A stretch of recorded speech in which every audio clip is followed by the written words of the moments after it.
Buenas tardes, chicos. En las clases teóricas estamos desarrollando la inmunología y cómo se manifiesta esta en nuestro organismo, cuál es la secuencia de acontecimientos que ocurren.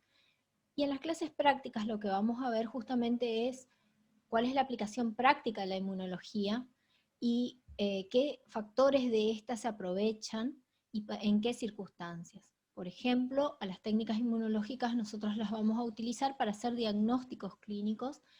Y otra aplicación importante de la inmunología es su aplicación en la prevención y en la realización de vacunas y también de sueros.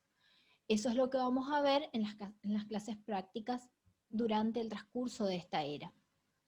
Antes de empezar con las técnicas inmunológicas, es conveniente que hagamos un repaso respecto a las características de la reacción antígeno-anticuerpo, pero antes de eso también tenemos que ver qué es un antígeno y qué es un anticuerpo. Decimos que un antígeno entonces es una sustancia, generalmente una sustancia extraña que ingresa al organismo y que es capaz de desencadenar una respuesta inmune. Que cuanto más compleja sea esta sustancia, entonces mejor va a ser esa respuesta, es decir, que los mejores antígenos serán aquellos que tengan mayor cantidad de determinantes antigénicos o también conocidos como epítopes. Cada uno de esos epítopes es capaz de desencadenar una respuesta inmune.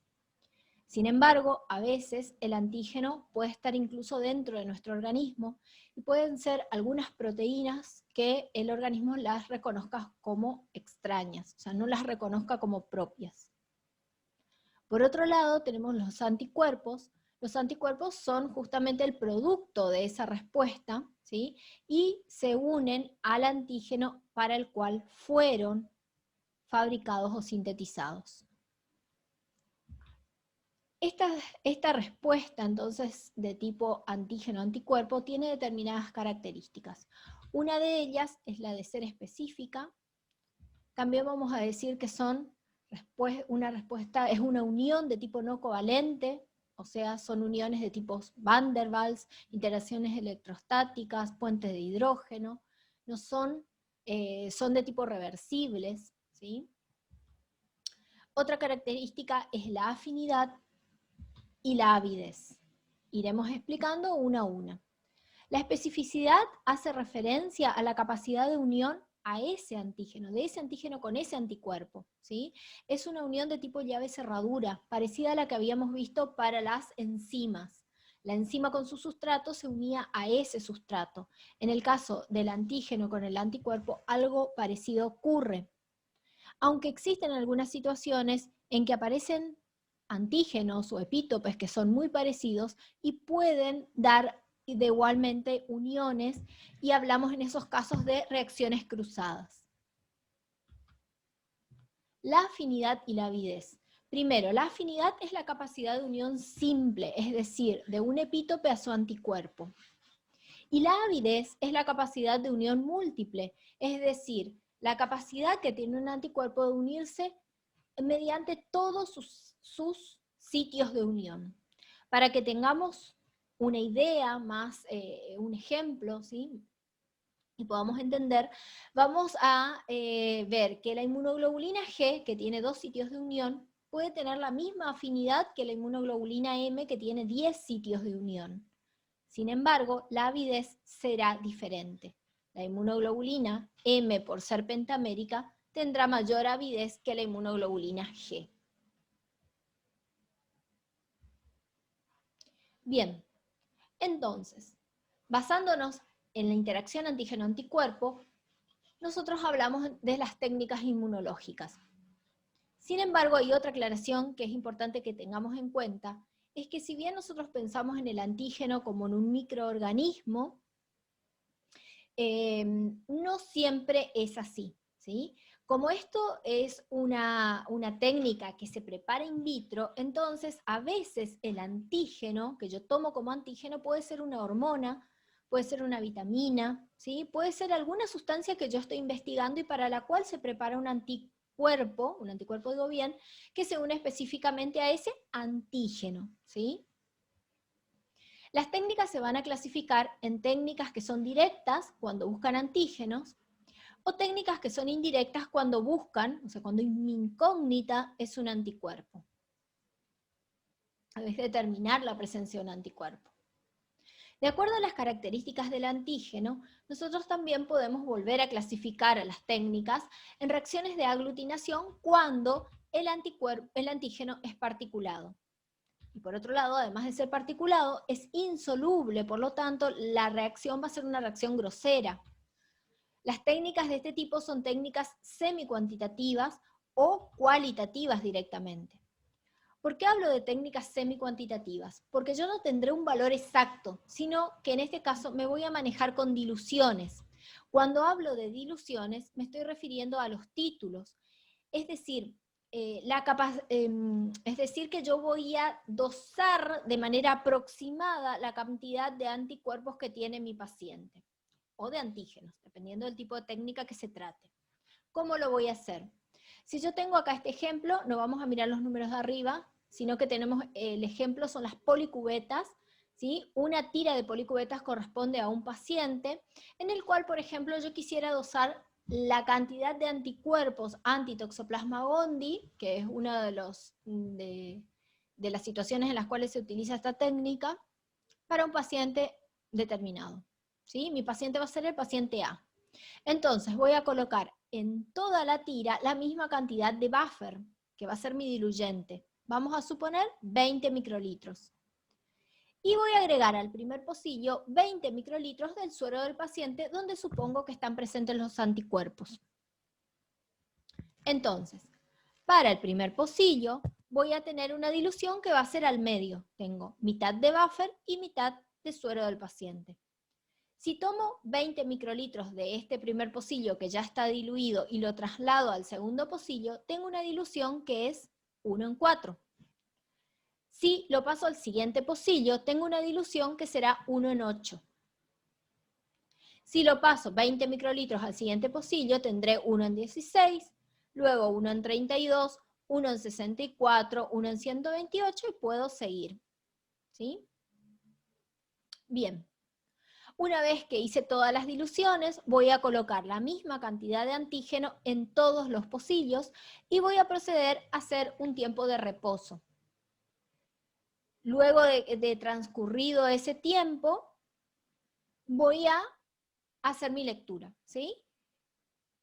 ¿Cómo yo sé cuando los anticuerpos son detectados? Cuando en el fondo del pocillo está totalmente ocupado, eso se denomina manto. Cuando aparece directamente un punto o un botón, como lo llamamos, decimos que aquí ya no se han detectado anticuerpos. ¿Sí? ¿Cómo interpreto esto? Cuanto más sea necesaria la dilución, hasta que desaparezcan los anticuerpos, significa que el paciente tiene muchos anticuerpos. ¿Sí? Eso generalmente se produce en reacciones agudas, aunque depende siempre de la zona epidemiológica, del tipo de microorganismo, va a variar, digamos, qué títulos nosotros tomamos como normales y cuáles no, y en cuáles necesito hacer otra técnica para confirmar. Estas técnicas se llaman técnicas de hemaglutinación y se pueden utilizar, por ejemplo, para la detección de anticuerpos contra el Toxoplasma gondii, ¿sí? Que causa la toxoplasmosis. Se puede utilizar para la detección de anticuerpos contra el Trypanosoma cruzi, que causa el mal de Chagas, o contra el HIV. Acá tenemos otro ejemplo, ¿sí? Donde ya se hicieron las diluciones, se hizo la incubación, que es ese tiempo que yo necesito esperar, y si nosotros miramos, acá se tuvieron que hacer 3 diluciones hasta que se negativizó la presencia de los anticuerpos. Por lo tanto, el título de este paciente sería 1:2, 1:4, 1:8. ¿Sí? Acá tendría 1:8, es el último positivo. Ese será mi título. Estas técnicas de hemaglutinación, digamos que están perdiendo espacio frente a las técnicas de ELISA o a las técnicas de RIA, porque esas sí se pueden cuantificar, existen lectores de ELISA o contadores de radiación, en el caso del RIA, y bueno, van perdiendo espacio porque estas otras son cuantitativas, digamos. Sin embargo, en algunas situaciones yo todavía no tengo reemplazo. ¿Cuáles serían esas situaciones? Y bueno, por ejemplo, cuando quiero determinar, la PCR sí tiene otras técnicas, pero la detección del grupo y factor, por ejemplo, se sigue haciendo por aglutinación, ¿sí? También se puede hacer por aglutinación el reactante de fase aguda, que es la PCR, o la detección del factor reumatoideo, conocido también como ARTRI test. Y la que se sigue utilizando y no tiene reemplazo es la prueba de Coombs. Veamos, la prueba de Coombs también se puede clasificar en directa o indirecta, como toda técnica inmunológica, y acá es un ejemplo claro en el cual el antígeno no necesariamente será un microorganismo, sino que el antígeno podría ser, como decíamos al principio, ¿sí? O como decíamos hoy, podrían ser vitaminas u hormonas, o también puede ser una célula que está opsonizada, que está sensibilizada, ¿sí? Y este es el caso. En la prueba de Coombs directa, mi antígeno va a ser un glóbulo rojo sensibilizado. ¿Con qué va a estar sensibilizado ese glóbulo rojo? Con anticuerpos de tipo IgG de una madre RH negativo que han atravesado la placenta. ¿Y por qué se ubican en la superficie del glóbulo rojo? Porque ese glóbulo rojo seguramente es un glóbulo rojo RH positivo y lo detecta como extraño, ¿sí? Entonces, en este caso, como es una prueba directa, yo voy a trabajar con la sangre del bebé y voy a buscar en la sangre del bebé, quiero saber si tiene los glóbulos rojos sensibilizados, primero porque sé que la mamá es RH negativo y segundo porque pueden presentarse manifestaciones clínicas. Por ejemplo, que el bebé esté amarillo, es decir, que esté ictérico y que cuando le hago un dosaje de bilirrubina, la bilirrubina total está aumentada a expensa de la bilirrubina indirecta. Probablemente porque hay un proceso de hemólisis. A este proceso de hemólisis se va a llamar enfermedad hemolítica del recién nacido. Entonces quiero verificar que esos glóbulos rojos sensibilizados estén presentes en la sangre del bebé. ¿Cómo lo voy a hacer? Bien, entonces tengo la sangre del bebé donde supongo, ¿sí? Es mi incógnita saber si están los glóbulos rojos RH positivos opsonizados con los anticuerpos de la mamá. Voy a agregar el suero de Coombs. El suero de Coombs son antianticuerpos, es decir, son anticuerpos que se formaron en animales de experimentación y que van a ir dirigidos, ¿sí?, contra la porción FC del anticuerpo materno si es que éste estuviera en la superficie del glóbulo rojo. Si esto realmente ocurriera, se va a producir una aglutinación que es grosera, porque además estos antianticuerpos suelen tener una partícula de látex en las porciones FC, entonces yo voy a poder visualizar de manera macroscópica. Cuando se observa una aglutinación en una prueba de Coombs directa, la interpretación que corresponde es decir que el bebé tiene glóbulos rojos sensibilizados en su sangre, ¿sí? Y bueno, o sea, sus glóbulos rojos están siendo atacados, o fueron atacados. Bien, entonces se va a utilizar en el síndrome hemolítico del recién nacido y en las anemias autoinmunes también se puede hacer la prueba de Coombs directa. Bien, ¿cómo yo podría evitar que se produjera una enfermedad hemolítica del recién nacido? Podría hacerlo controlando a esa mujer embarazada que ya sé que es RH negativa durante todo el embarazo. Y para controlarla tengo que hacer una prueba de Coombs indirecta. Como en este caso yo estoy estudiando a la mamá, el material de estudio, ¿sí?, mi muestra, va a ser el suero de esa mujer embarazada en el cual quiero determinar si ya están esos anticuerpos preformados. ¿Por qué podrían estar? Porque esa mamá puede ser que ya tuvo un embarazo previo RH positivo, con un bebé RH positivo, entonces en ese momento se formaron los anticuerpos. Puede ser que haya, bueno, recibido transfusiones, ¿sí?, incompatibles, o puede ser también que haya tenido un aborto, que no necesariamente, un aborto que puede incluso ser un aborto espontáneo, incluso la mujer pudo no saber que estaba embarazada, y como ese feto era RH positivo, se generaron los anticuerpos. Entonces, no importa si es el primero o el segundo embarazo, ¿sí? Si bien en el segundo embarazo más probablemente se formen o estén presentes los anticuerpos, incluso en el primer embarazo es necesario que estudiemos a la mujer RH negativa, ¿sí? Durante esos 9 meses. Bueno, ¿cómo lo vamos a hacer? Lo vamos a hacer con una prueba de Coombs indirecta. Entonces decimos que buscamos los anticuerpos preformados, ¿sí? Contra los glóbulos rojos RH positivos, contra el antígeno D que está en la superficie del glóbulo rojo RH positivo. ¿Cómo lo vamos a hacer? Primero, vamos a tener que tener un pool, ¿sí?, de glóbulos rojos seropositivos. Esos glóbulos rojos son conocidos, se van a lavar varias veces y los vamos a enfrentar al suero de la mamá. Si los anticuerpos estuvieran presentes, se va a formar, ¿sí?, este complejo antígeno-anticuerpo, pero que no se va a visualizar rápidamente, no se puede visualizar, ¿sí?, porque no es una unión grosera como para que yo lo vea de manera macroscópica, y por lo tanto tengo que agregar un antianticuerpo, que es el suero de Coombs, que va a ir dirigido contra la porción FC del anticuerpo materno si es que estuviera presente. Esto sí va a aglutinar, ¿sí? Entonces, cuando yo observo una aglutinación en una prueba de Coombs indirecta, lo voy a interpretar como que la mujer embarazada RH negativo ha generado anticuerpos contra el antígeno D, ¿sí? Y si esto se da en el transcurso de un embarazo, tendré que tener máximo cuidado para que esa mujer no haya, por ejemplo, ruptura de vasos, porque cuando entren en contacto las sangres, podría producir la hemólisis de los glóbulos rojos de su bebé e incluso llevar a un aborto. Entonces va a tener que hacer reposo, ¿sí?, si están los anticuerpos presentes.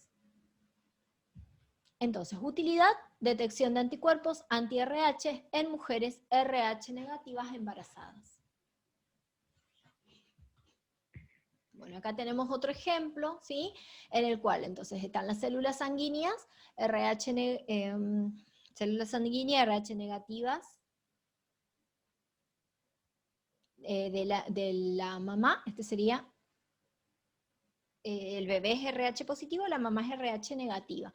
Entonces, si hay ruptura de vasos, van a entrar en contacto la sangre, se va a detectar como una sustancia extraña esos glóbulos rojos RH positivo y se van a generar anticuerpos que van a atacar esos glóbulos rojos.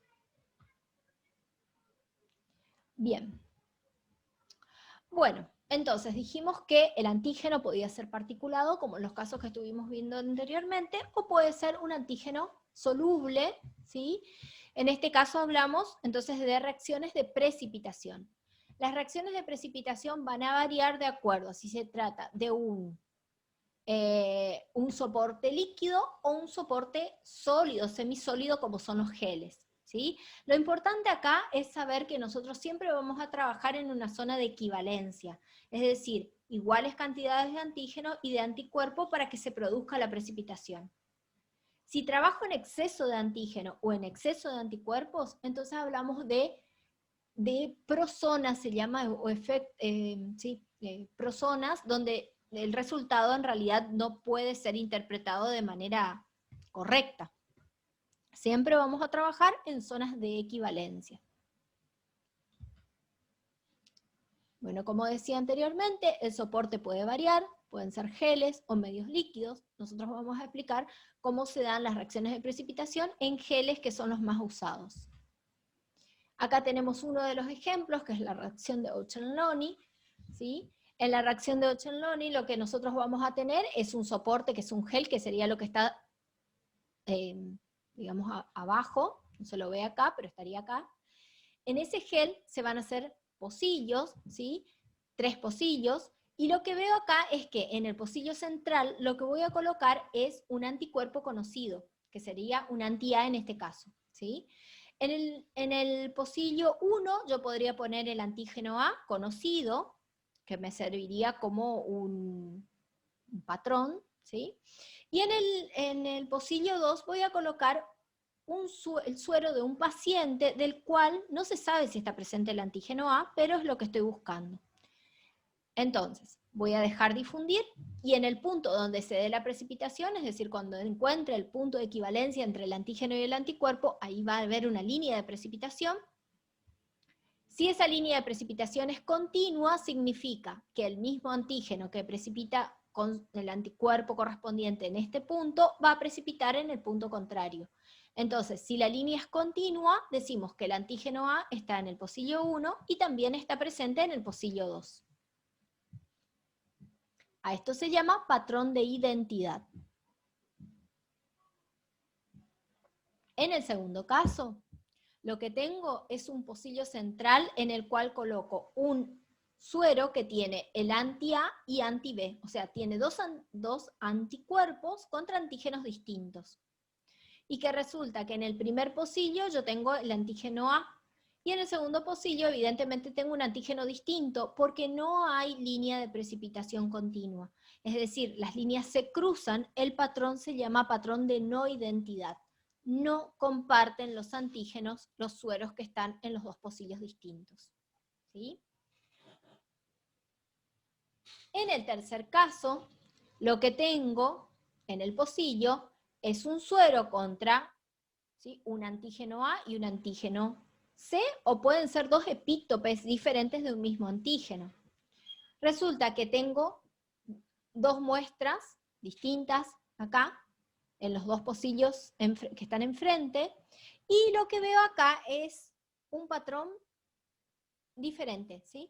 Lo que veo es una línea continua, es decir, que en este caso estos dos antígenos comparten un epítope, pero hay un epítope distinto, que sería el C, que no lo comparten, que solamente lo tiene acá el que está en el pocillo número 1. Por eso es que se forma un espolón. En este caso hablamos de un patrón de identidad parcial. Bueno, la técnica es bastante engorrosa, ¿sí? No se suele utilizar muy frecuentemente, pero la explicamos igualmente.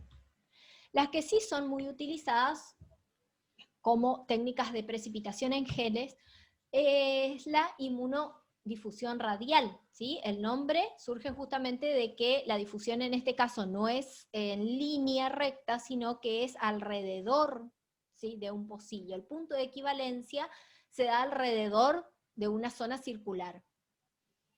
¿Qué tenemos entonces en este caso? Tenemos un gel que se ha preparado con un anticuerpo conocido.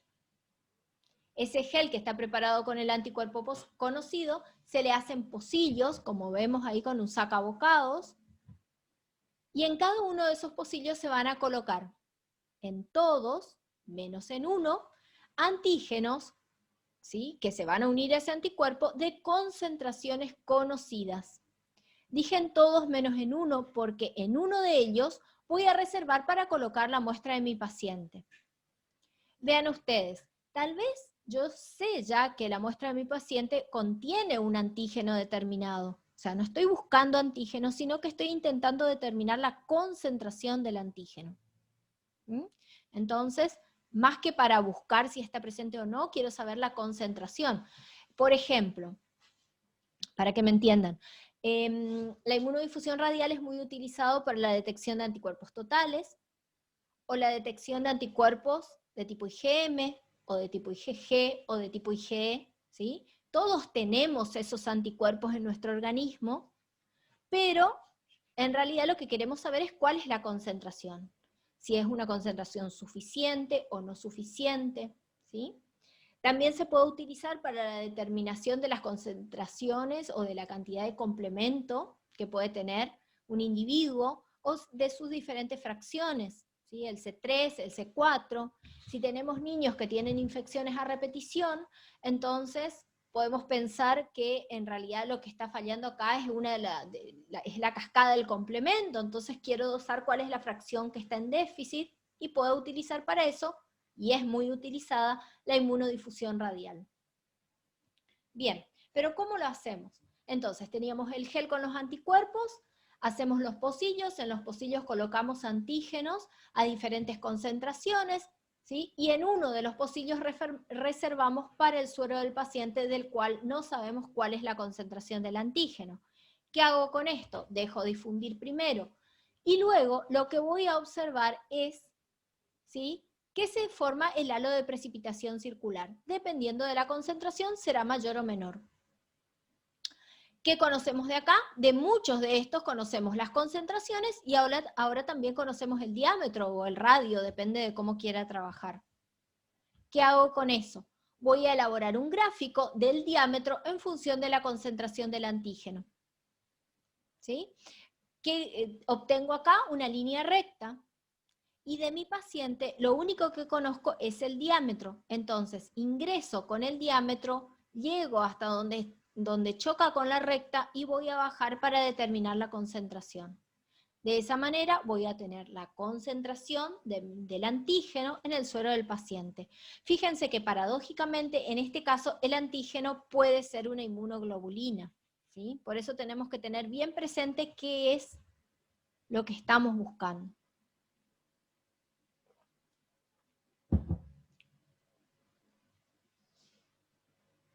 La inmunoelectroforesis es otra técnica en la cual primero lo que se aplica es una diferencia de potencial al suero de un paciente en el cual se quiere determinar las diferentes fracciones proteicas, por ejemplo, ¿sí? Entonces, para hacer un proteinograma electroforético, ¿sí?, yo podría utilizar una inmunoelectroforesis. Luego se agregan los anticuerpos específicos y se ven dónde se da la precipitación y luego se compara con los patrones. Se podría utilizar también para hacer como un perfil lipídico, no, un perfil lipídico digo mal, una corrida electroforética para ver las diferentes lipoproteínas, si alguna está aumentada o no, ¿sí?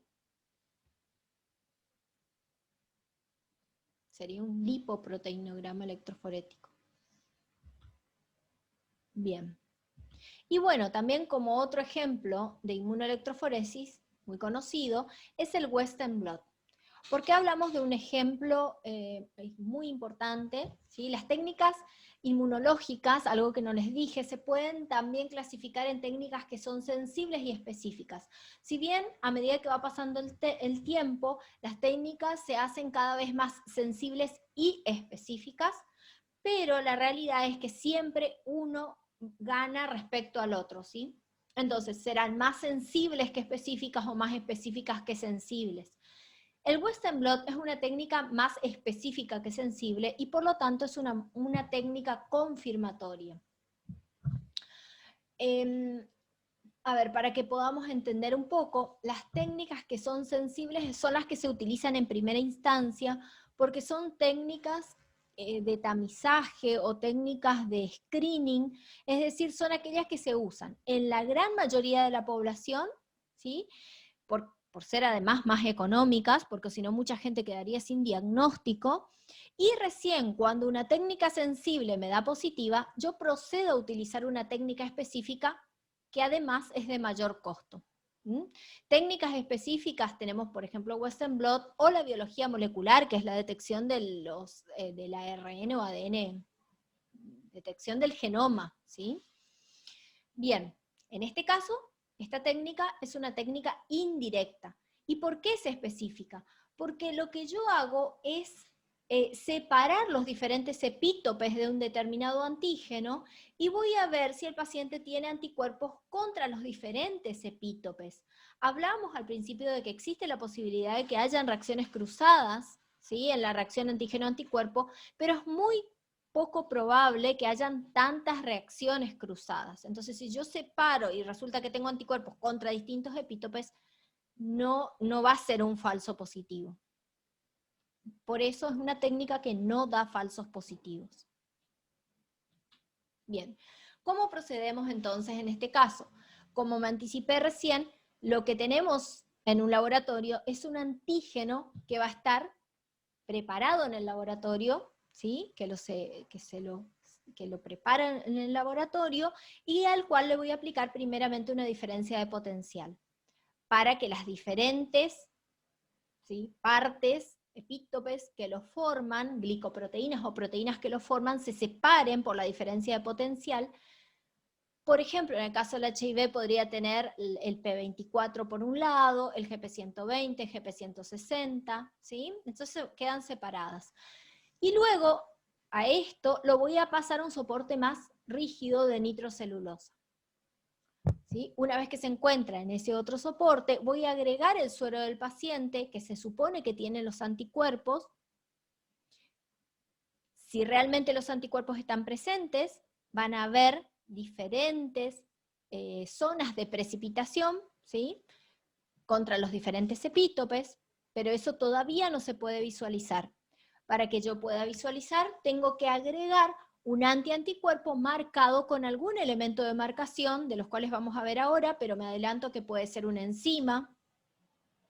Si fuera una enzima, después tengo que agregar un sustrato para que me dé un producto coloreado. O podría ser también un elemento radiactivo, ¿sí? O podría ser un elemento fluorescente. El tema es tener algún elemento, algo que me identifique dónde está ubicada la banda en el caso de que hubiese habido una precipitación. Una vez que quedan marcadas las bandas, voy a comparar con un patrón, ¿sí? Y si están presentes 2 o más bandas en el caso del HIV, decimos que es positivo. Si hay una banda, vamos a decir que es indeterminado y que corresponde repetir la medición, y si no hay bandas, entonces es negativo.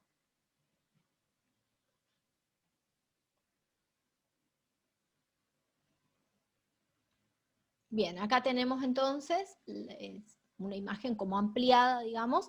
Este sería uno de los epítopes que ya ha sido separado por la diferencia de potencial, al cual se le agrega el suero del paciente, si está presente ese anticuerpo que se van a unir, y luego agrego el antianticuerpo se une a la porción FC del anticuerpo del paciente, y ese antianticuerpo, ¿sí? Ya ha sido preparado en el laboratorio con una enzima, está conjugado con una enzima, le agrego un sustrato y si me da el producto coloreado se va a visualizar dónde está la precipitación inicial, ¿sí?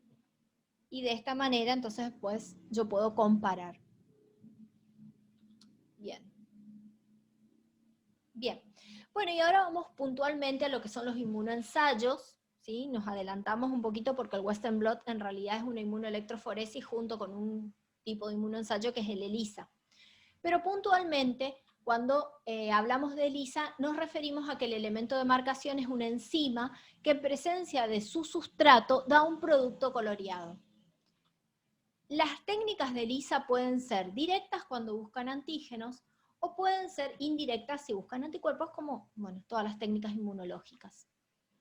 Entonces, gráficamente lo podemos explicar de esta manera. En el caso del ELISA directo, lo que voy a tener en realidad es una policubeta en la cual voy a colocar el suero del paciente donde se supone que está presente el antígeno. ¿Sí? Esto va a ser mi incógnita. Luego agrego la enzima marcada, el anticuerpo marcado con la enzima. En presencia del sustrato me da el producto coloreado. Y ahí decimos que el antígeno estaba presente. ¿Sí? Esto puede ser solamente cualitativo o se puede cuantificar en un contador de ELISA, con un contador de ELISA. En el caso del ELISA indirecto, ¿sí? Quiero saber si existen anticuerpos en el suero del paciente. Entonces, voy a tener una policubeta en la cual ya puede venir, por ejemplo, comercialmente pueden venderme ya absorbido el antígeno, ¿sí? Es conocido, o puede ser que yo tenga que agregar. Eso depende de la presentación. Y luego voy a agregar el suero del paciente, donde se supone que están los anticuerpos, esto va a ser mi incógnita. Si los anticuerpos realmente estuvieran presentes, va a haber una reacción antígeno-anticuerpo. Posteriormente, siempre lavados de por medio, ¿sí? Siempre se hace un paso, se lava, se incuba, eso también depende mucho de la presentación, pero posteriormente vamos a agregar un antianticuerpo marcado con una enzima. Si este inmunocomplejo se formó, entonces voy a agregar un sustrato y si está la enzima del sustrato, entonces van a dar un producto coloreado. ¿Sí? Si hay producto coloreado, entonces significa que el paciente tenía los anticuerpos presentes en su suero. como decíamos anteriormente, las técnicas de ELISA están ganando espacio frente a las técnicas de aglutinación por ser, primero que son más rápidas, son más sensibles, y son más económicas si yo lo comparo por ejemplo, con otras técnicas como el RIA, que por ahí son más engorrosas porque, ahora lo vamos a ver, necesitan utilizar un elemento radiactivo, y ese elemento radiactivo no puede ser manipulado con por cualquier persona, sino que tiene que tener una preparación previa. Además, también existe el riesgo para el operador, y tenemos que ver cómo desechar ese elemento radiactivo. Bueno, el ELISA no tiene esos inconvenientes.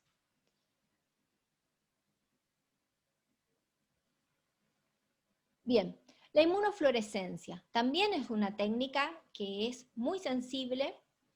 En este caso, el elemento de marcación es un elemento fluorescente que emite una fluorescencia, como el isotiocianato de fluoresceína o la ficoeritrina. Son técnicas muy costosas, sobre todo porque yo necesito tener un microscopio de fluorescencia.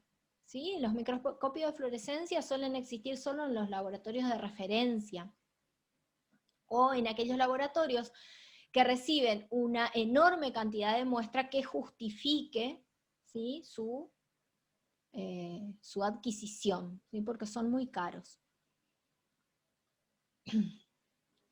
Bueno, y por último, para finalizar, tenemos las técnicas que utilizan, como decíamos, el iodo 125, que es un elemento radiactivo. Son técnicas muy sensibles, ¿sí?, pero con las desventajas que antes nombrábamos. La utilización del elemento radiactivo hace que el laboratorio deba estar preparado para su utilización y que tenga que tener un buen manejo de los desechos. Las técnicas que vamos a describir ahora son RIA e IRMA. Vamos a ver cómo se realizan, cuáles son sus diferencias. En el caso del RIA es una técnica competitiva.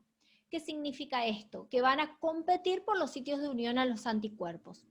Entonces, ¿qué recibo del fabricante?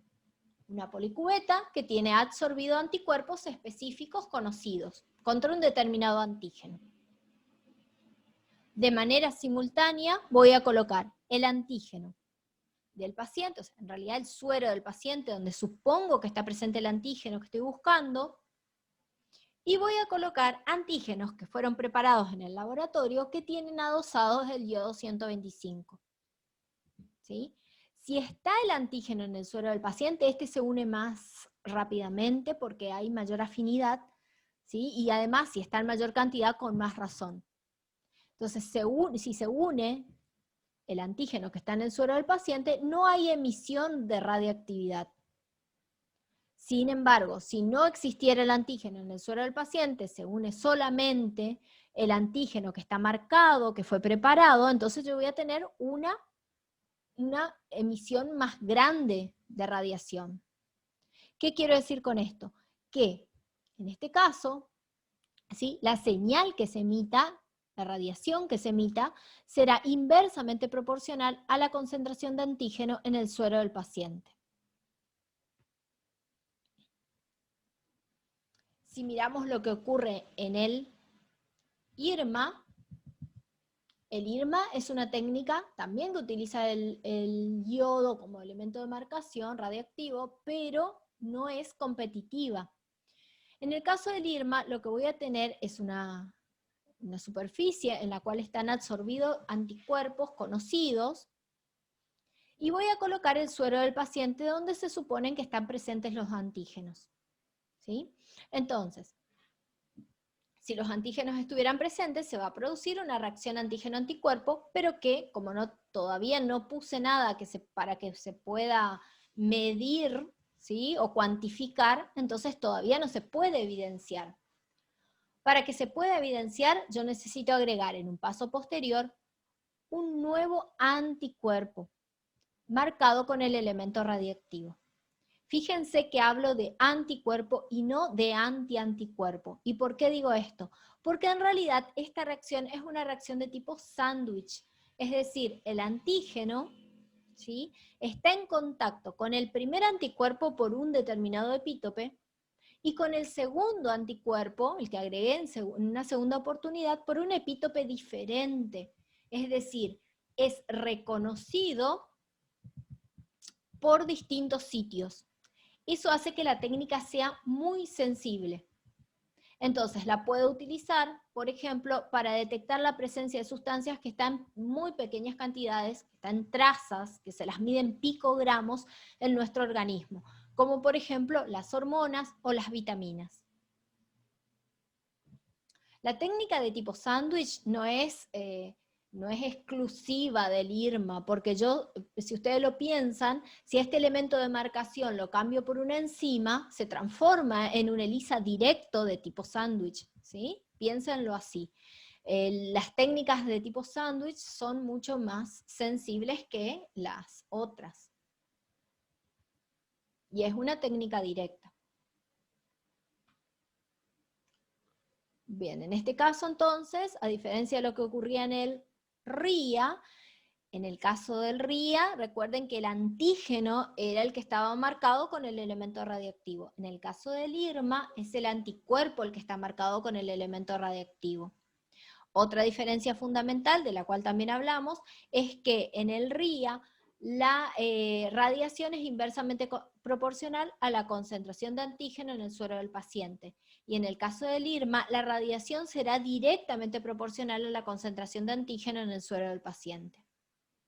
Bien, bueno, entonces con esto vamos finalizando.